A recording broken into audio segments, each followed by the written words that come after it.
Oke, Assalamualaikum warahmatullahi wabarakatuh. Saya Ahmad Fakhri Burhanuddin dari Pendidikan Fisika B 2020. Nah, di sini saya akan menjelaskan salah satu contoh soal tentang tes diagnostik tingkat 5 atau Fafter test itu yang digunakan untuk melengkapi salah satu tugas pada mata kuliah penilaian pembelajaran sains. Nah, di sini ada contoh soalnya dengan mata pelajaran atau jenjang, yaitu mata pelajaran fisika dengan jenjang SMA kelas 11. Kemudian kompetensi dasarnya itu menerapkan hukum-hukum fluiditas statis dalam kehidupan sehari-hari. Nah, untuk materinya itu ada tekanan hidrostatis. Kemudian ada indikator soalnya, disajikan ilustrasi gambar benda yaitu 3 buah aluminium yang memiliki massa dan volume berbeda dikarenakan beberapa aspek. Peserta didik diharapkan dapat mengetahui pernyataan yang benar terkait soal yang diberikan. Bentuk soalnya itu tes diagnostik tingkat 5 atau 5-tier test.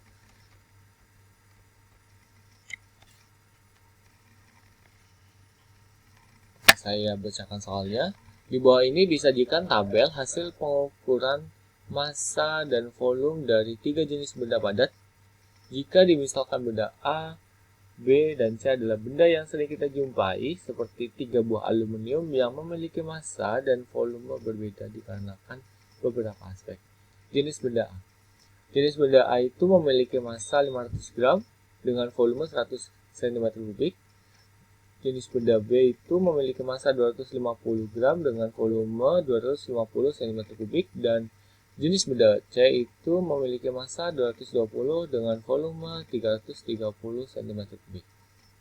Nah, pertanyaan pertama adalah apabila ketiga aluminium tersebut dimasukkan ke dalam bejana berisi air yang massa jenisnya adalah 1 gram per cm3, maka proporsinya adalah titik-titik. Di sini ada 4 pilihan. Yang pertama, pilihan A, jenis benda A itu tenggelam, C melayang, dan B itu terapung. Kemudian pilihan B adalah B yang tenggelam, A-nya melayang, C yang terapung. Kemudian pilihan C, benda A itu tenggelam, benda B melayang, dan benda C itu terapung. Kemudian pilihan D adalah C yang tenggelam, B melayang, dan A yang terapung. Lalu setelah siswa itu memilih, maka pertanyaan berikutnya adalah tingkat keyakinan siswa terhadap pilihan jawaban tersebut. Apakah sangat yakin atau tidak yakin? Selanjutnya ada alasan terhadap pilihan siswa atas jawaban yang dipilih.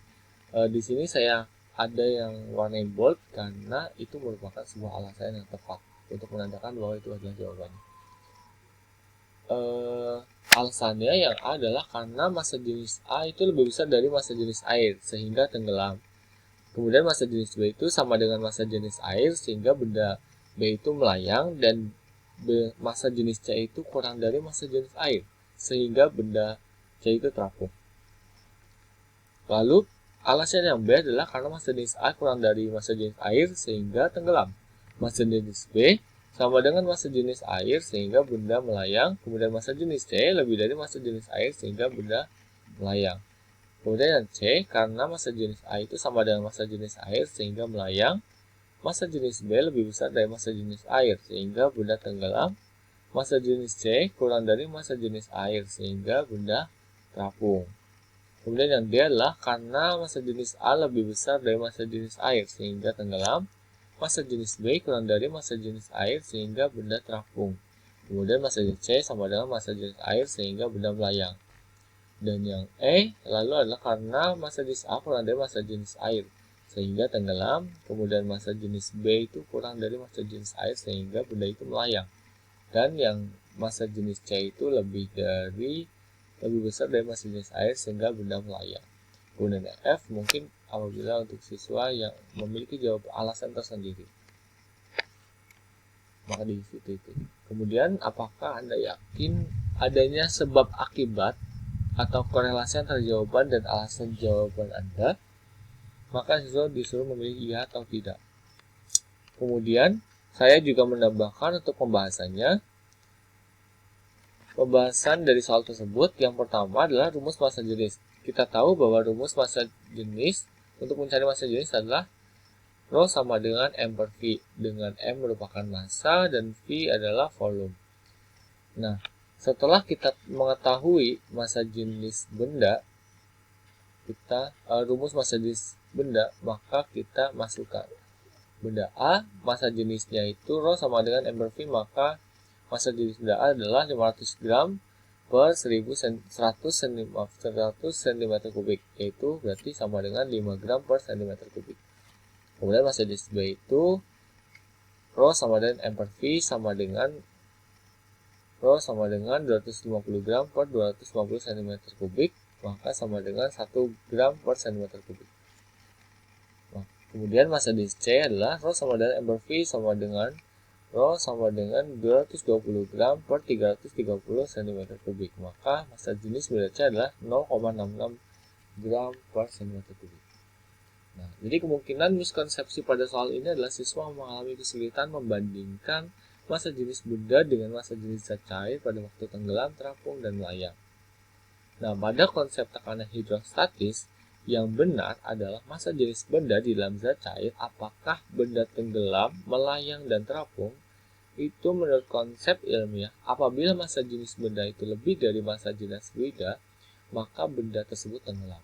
Massa jenis benda sama dengan massa jenis fluida, maka benda tersebut melayang. Dan massa jenis benda kurang dari massa jenis fluida, maka benda terapung. Maka jawaban yang benar adalah pada pilihan C dengan alasan yang A.